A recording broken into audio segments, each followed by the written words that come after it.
আসসালামু আলাইকুম ওরহমতুল্লাহ। কলমের কালি শেষ হয়ে গেলে আবার নতুন কলম কিনলে সে কলমের কাজ পুনরায় করা যায়। দুনিয়াটা হলো এমন একটা জায়গা যেখানে সবাই সব কিছু করতে চাইলে করতে পারবে, যদি তার কাছে টাকা থাকে।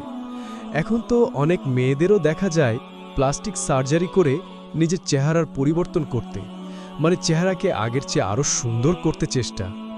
কিন্তু নিজের চাহিদা মতো কি করতে পারে? দেখা যায় চেহারা আরও নষ্ট হয়ে যায়, অনেকের তো স্কিন ক্যান্সারও পর্যন্ত হয়ে যায়। যাই হোক, মূল আলোচনায় আসি। এই মানুষগুলো টাকার গরম দেখিয়ে যা ইচ্ছা তাই করছে। টাকার গরম দেখিয়ে কি পারবে নিজের হায়াত বাড়াতে? পারবে নিজের মৃত্যুর দিন আগে থেকে জানতে বা নিজেকে অনন্তকাল বাঁচিয়ে রাখতে? কোনোভাবে কি সম্ভব? এই যে নাস্তিকরা যে আল্লাহকে অস্বীকার করছে, আল্লাহর নবী হজরত মোহাম্মদ সাল্লাল্লাহু আলাইহিওয়াসাল্লামকে যে গালি দিচ্ছে, তারা পারবে নিজের হায়াতের জিন্দিগিকে বৃদ্ধি করতে? মোটেও না। নাস্তিকরা সব অস্বীকার করলেও কখনো মৃত্যুকে অস্বীকার করতে পারবে না।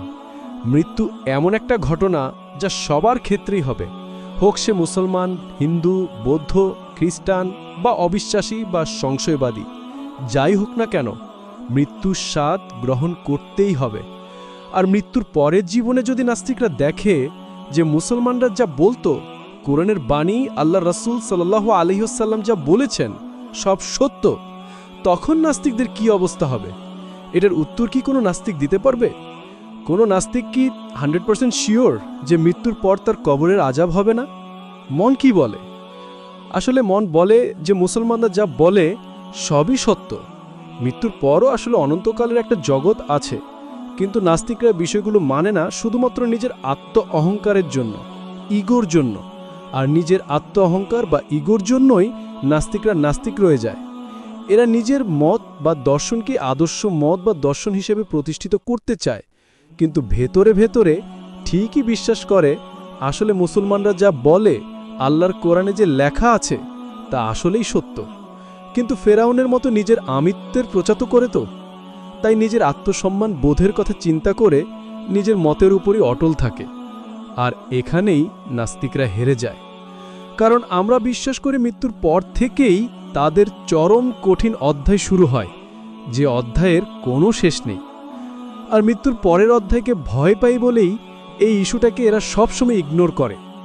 মানুষের একটা অভ্যাস আছে, যে বিষয়টা ভয় পায়, যে বিষয়ের প্রতি অপারগত আছে, সেটা সবসময় ইগনোর করে। আর নাস্তিকরা এভাবেই হেরে যায়। মানসিক হাসপাতালে এদের জন্য আলাদা একটা ডিপার্টমেন্ট খোলা হোক, যাতে এদেরকে কাউন্সেলিং করে বোঝানো যায় যে তারা সঠিক পথে নেই, বরং চূড়ান্তভাবে পরাজয়ের রাস্তায় আছে। আল্লাহ হেদায়েতের মালিক।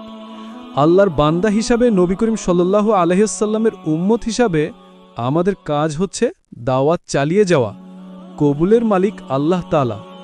আল্লাহ সবাইকে সারা জীবন ঈমানের উপর অটল থাকার মতো তৌফিক দান করুক, আমিন। ভিডিওটি ভালো লাগলে বা এমন আরও ভিডিও পেতে চ্যানেলটি সাবস্ক্রাইব করুন।